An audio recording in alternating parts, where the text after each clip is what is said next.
Hello everybody at Indicate, I'm Gabe, studio head and lead game designer for Vector Mirror and Vector Mirror Zero. So today we're going to take a look at Vector Mirror Zero, which is our free prequel that is releasing on July 2nd, so just a few days from now. I'm recording this on the 27th. Cool, so Vector Mirror has this specific aesthetics. The visuals are very Tron-esque.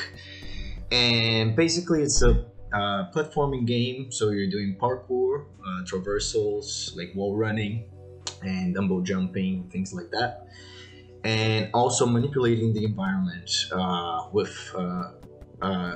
casts that you can do. That is, we call them the push and pull, which is what you're seeing right now. That's the pull, for example.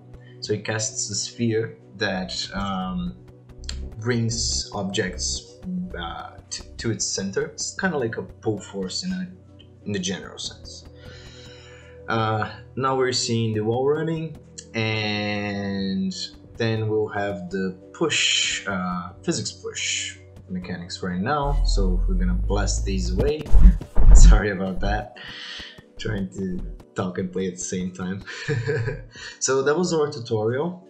So basically this version is it's a prequel. It also works like a demo in the sense that these are some levels for the player to try out and test the core features of the game. So basically the traversal movement and the physics mechanics and some environmental objects. As you can see, those are what we call the swinging axes.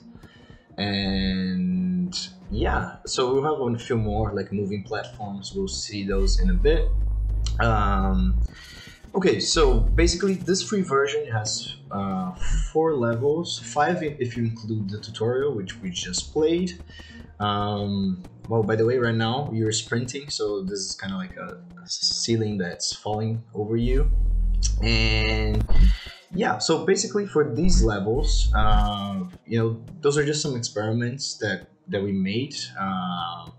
And the other version, so what's the difference between the two versions? Basically the other version, it will be paid and will have more features than this one. So the player will have an ultimate power, which will work like a bullet time, and that brings interesting ways of interacting with the physics. Also, we'll have a few other things like holding objects and placing them, you know, in some places. So you're gonna be able to grab an object like this, it'll drop it in the air, and you can blast it away. So that'll be helpful for some puzzle solving, and as well as some levels will have digital enemies that you might need to interact with. So in essence, I'm thinking on the lore, because you might see some messages around the levels. Like in a minute we'll see one, and basically this one that we're playing, the free version, is the mad scientist who created this experience. Basically this mad scientist, which we call him the manipulator,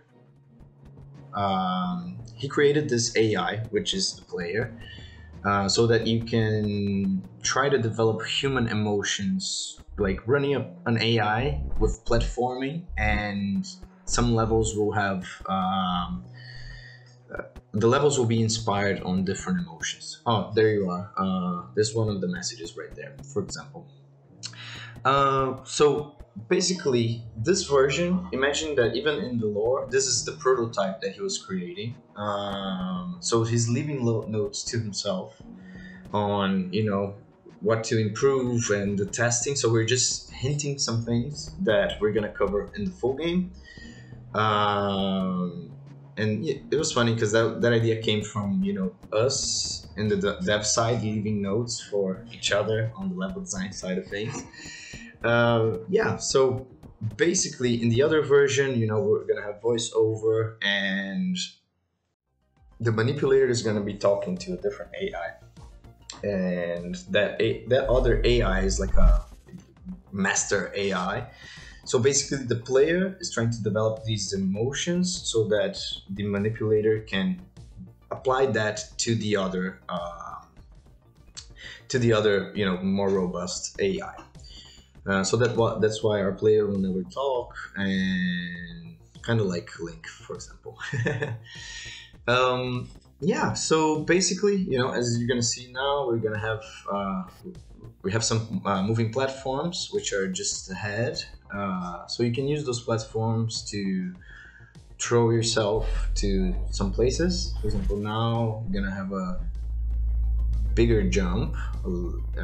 It's gonna jump at a longer distance, and yes, so pretty much this game, the big idea behind this game is to start getting people to play the core mechanics, and so that we can evaluate and see what they like and dislike and make the proper adjustments to the other version as well as this one. So we'll keep updating this because development will continue, and we're actually going to be in the same build, but this one will probably not receive the skills, additional skills that are in the paid version, the other version, which is the full game.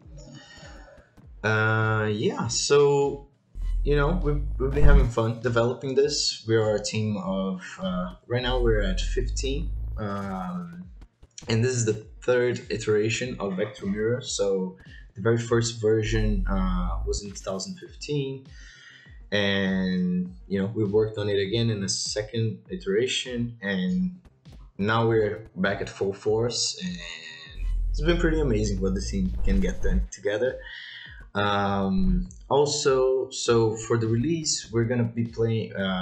Initially, this is gonna be on Steam, but we plan on releasing it to consoles, and we're already working on a VR experience using these mechanics.